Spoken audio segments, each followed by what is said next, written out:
En primer lugar, tengan buen día. Bienvenidos a la Universidad Rural de Guatemala. El día de hoy, 7 de mayo del 2020, en el curso de Sistemas Agrícolas de Producción Sustentable, vamos a ver el tema que es reciclaje de nutrientes, control de plagas y enfermedades en los agroecosistemas. Mi nombre es Eric Fernando Suárez Morales y como objetivo del día de hoy es determinar que dentro de los agroecosistemas es de suma importancia conocer y comprender cuáles son los ciclos biogeoquímicos, el reciclaje de nutrientes en el suelo y en la agricultura.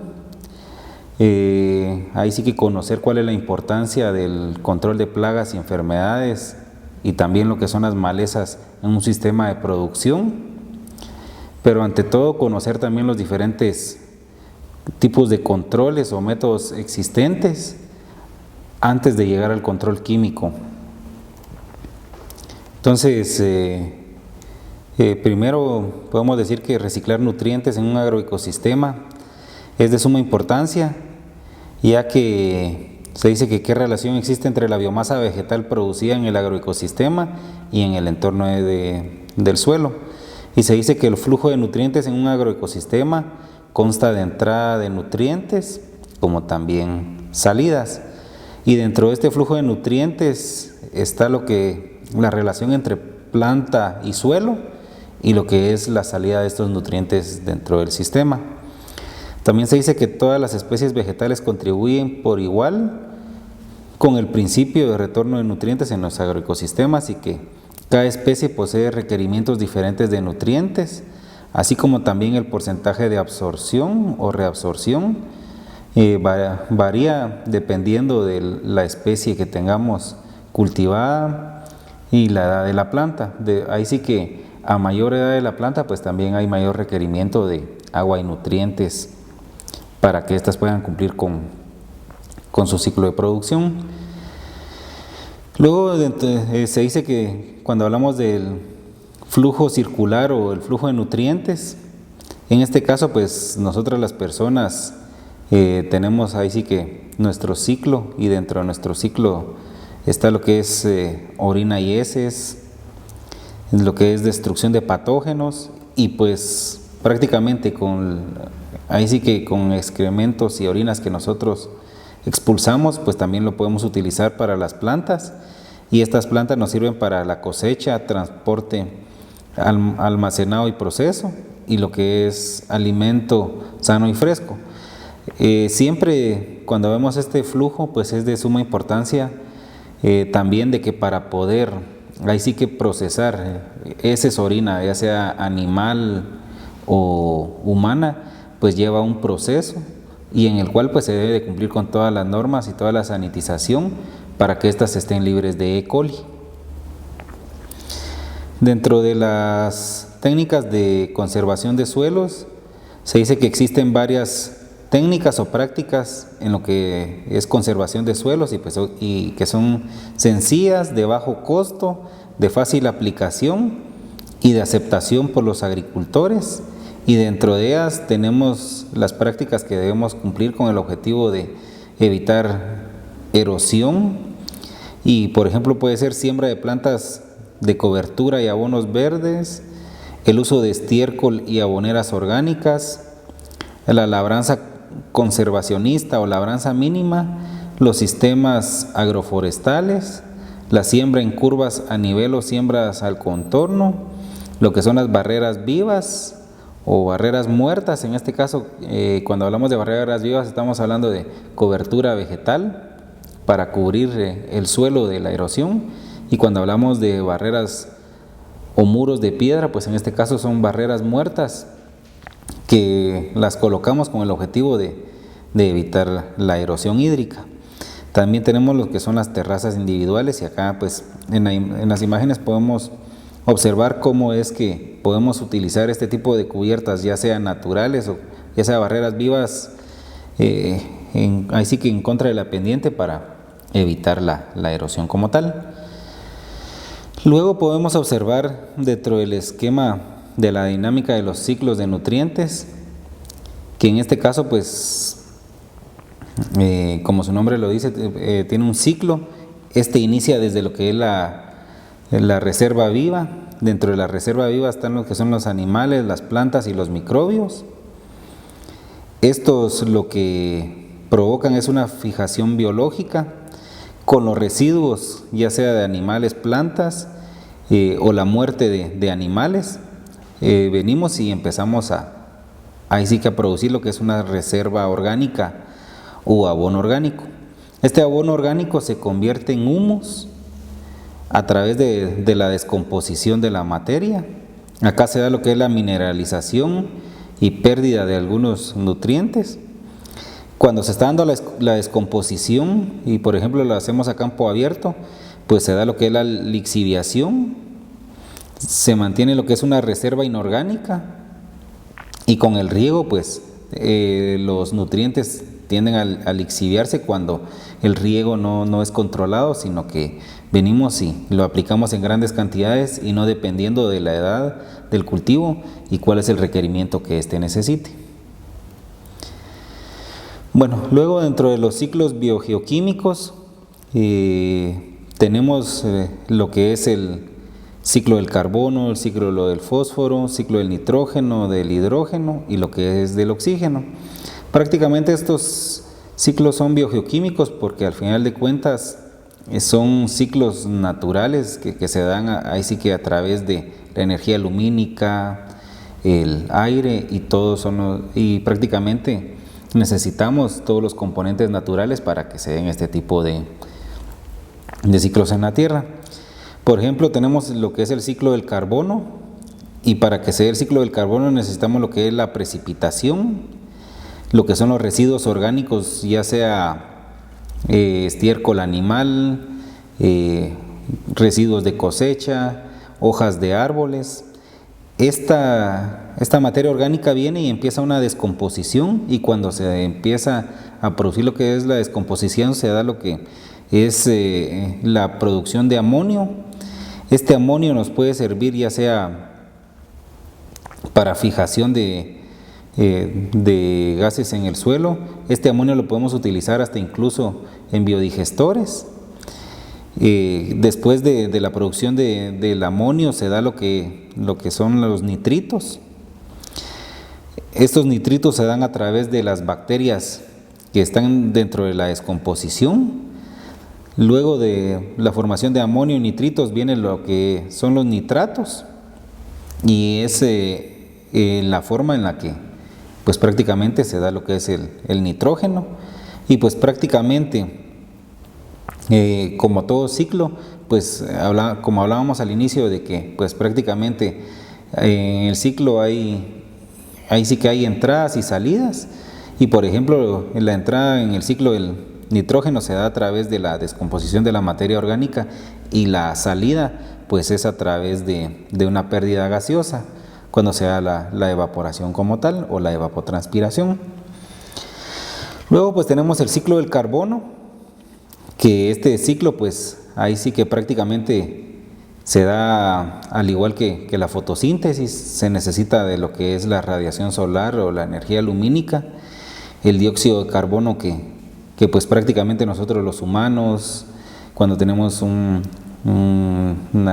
foco encendido o cuando estamos hasta incluso generando o quemando leña, pues estamos ahí sí que produciendo dióxido de carbono. Entonces el ingreso se da a través de la fotosíntesis en los organismos, en este caso árboles, que pues prácticamente esos tienen el ciclo de prácticamente liberar sus hojas, empieza la descomposición. Por ejemplo, tenemos también lo que son organismos muertos y productos desechos. Estos fósiles o combustibles fósiles, pues, al descomponerse y a través de la fotosíntesis y el dióxido de carbono, se forma lo que es el carbono en sí. Y pues en este caso, a través de las emisiones de vehículos y fábricas, energía lumínica y todo lo que el humano interviene, pues tiende a producir lo que es dióxido de carbono. Entonces, el ingreso del carbono se da a través de la fotosíntesis y la descomposición de materia orgánica como tal, y la salida en este caso pues es a través de la quema de cualquier tipo de combustible que estemos generando. Luego pues tenemos lo que es el ciclo del agua. Dentro del ciclo del agua pues igual como tiene su entrada y salida, podemos observar de que pues se da a través de la precipitación pluvial. Esta precipitación pluvial pues en este caso se da en lo que es las escorrentías en ríos, la filtración, y ya sea en arroyos. Luego pues el agua es absorbida, ¿verdad? Antes de empezar la lluvia, que se da lo que es la evaporación. Cuando hablamos de evaporación es el agua evaporada, ya sea a través de ríos, mares o lagos o riachuelos. Y cuando hablamos de evapotranspiración estamos hablando de la evaporación que se da en el suelo y en la planta como tal. Y esta pues también tiene su ciclo de ingreso y salida. El ciclo del fósforo, al igual que el ciclo del carbono y el nitrógeno, pues de la misma manera, este ciclo se da a través del desgaste de las rocas. Cuando se dan las precipitaciones pluviales, pues prácticamente tienden las lluvias a arrastrar estas partículas de la descomposición de la roca. Los animales pues también a través de la defecación o las muertes y la descomposición que se da en ellas. Luego pues cuando existen las lluvias es arrastrada a través de los ríos, y de esta forma cuando se da la evaporación pues o evapotranspiración nuevamente sale del ecosistema como tal. Acá tenemos lo que es el ciclo del oxígeno. Se da de la misma forma, en este caso pues a través de los árboles. En este caso el ciclo del oxígeno, de la misma forma pues en la etapa diurna o de día es cuando los árboles producen oxígeno, y en la noche pues estos liberan el dióxido de carbono para que se dé el proceso de fotosíntesis. El ciclo del azufre pues puede darse a través de diferentes actividades. La actividad más usual o la que podemos en este caso, o es cuando hay mayor producción de azufre, es cuando hay erupción volcánica, y a través de la lluvia o el aire o el viento como tal, pues arrastra lo que es el azufre, y pues ahí sí que ingresa al suelo a través de sulfatos, y nuevamente a través de la evaporación y evapotranspiración es que se cumple con este ciclo.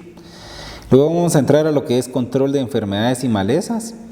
En este caso pues el control de malezas, plagas y enfermedades pues debe ser preventivo. Este tipo de control pues se dice que es conocido como control cultural, es uno de los métodos más económicos y es uno de los más eficientes. Lo que tenemos que hacer con el control preventivo es hacer muestreos y ver qué tanta incidencia hay antes de aplicar cualquier pesticida, con el objetivo de no dañar organismos benéficos en el suelo. Lo que es selección de campo, pues en este caso debemos antes de venir y empezar a establecer un cultivo, seleccionar el campo, ver características como lo es el clima, altitud, la humedad, la composición química del suelo y el cultivo. Cuando hablamos de composición química del suelo estamos hablando de hacer análisis de suelo para ver ahí sí que de forma científica cuáles son ahí sí que las características de ese suelo, qué nutrientes están presentes y qué nutrientes hace falta para poder venir y hacer enmiendas al suelo, y no únicamente utilizar o tirar el dinero nada más como se hace actualmente. Luego tenemos dentro de las labores lo que es la limpieza de campo, y esta pues es una de las labores en la cual se debe de quitar toda maleza o residuo de cosecha, con el objetivo de que éstas no sirvan de hospederos en el lugar como tal.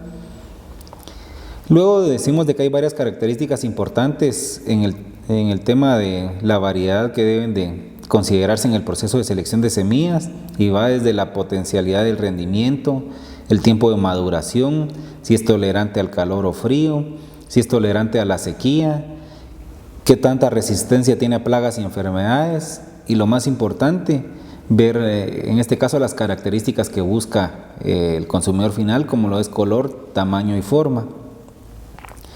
Cuando hablamos de control fitosanitario decimos que pues prácticamente es un control o método de prevención con el objetivo de eliminar y curar plagas o enfermedades dentro de las plantas como tal. Luego tenemos lo que es destrucción de residuos de cosecha, lo que hablábamos anteriormente, de que pues prácticamente al terminar nosotros de cultivar y cosechar, pues debemos de eliminar todos los residuos para evitar que sea hospedero de plagas y enfermedades. Luego tenemos lo que es la poda, y la poda se dice que es una limpieza o práctica que se debe realizar en cultivos que estén expuestos a factores externos como ataques de plagas y enfermedades para evitar que éstas se propaguen. En realidad, cuando hablamos de la poda es muy importante ver de que haya bastante aireación para evitar de que pues prácticamente se reproduzcan lo que son las enfermedades como tal. Luego, dentro de los métodos de control tenemos el control manual, y este tipo de control lo que se debe hacer es, como su nombre lo dice, estar en el campo que estamos produciendo, hacer muestreos y matar de forma manual o mecánica los insectos que están atacando y ver si no hay mucha incidencia, pues no hay necesidad de hacer una aplicación química, sino que venir y matar de forma manual. Tenemos otro tipo de control que es el control físico y mecánico. En este podemos utilizar lo que son trampas de color, pueden ser amarillas, azules, blancas, dependiendo del tipo de insecto que tengamos. O podemos también colocar lo que son trampas planta, para, en este caso, que sean hospederas de ciertas plagas y luego pues venir, eliminarlas o hacerle una aplicación directamente a este tipo de plantas. Tenemos el método de control biológico. Este tipo de control biológico, pues en este caso se dice que se utilizan lo que son enemigos naturales mediante la acción ya sea de predadores, parásitos, patógenos o pueden ser parasitoides como tal. Bueno, luego entramos a lo que es la ronda de preguntas. En este caso se dice que es el proceso que se da a través de los procesos biológicos de reincorporación de nutrientes al suelo. Como pregunta 2, es un método de control de plagas y enfermedades que propone que las labores propias del manejo del cultivo deben de realizarse de manera efectiva y oportuna. Y como pregunta número 3 se define como los métodos, técnicas de prevención, control y eliminación o curación de plagas y enfermedades de plantas, procurando la estabilidad y bienestar del cultivo o ecosistema. Entonces, esto es todo y pues les agradezco por su atención y que tengan un buen día.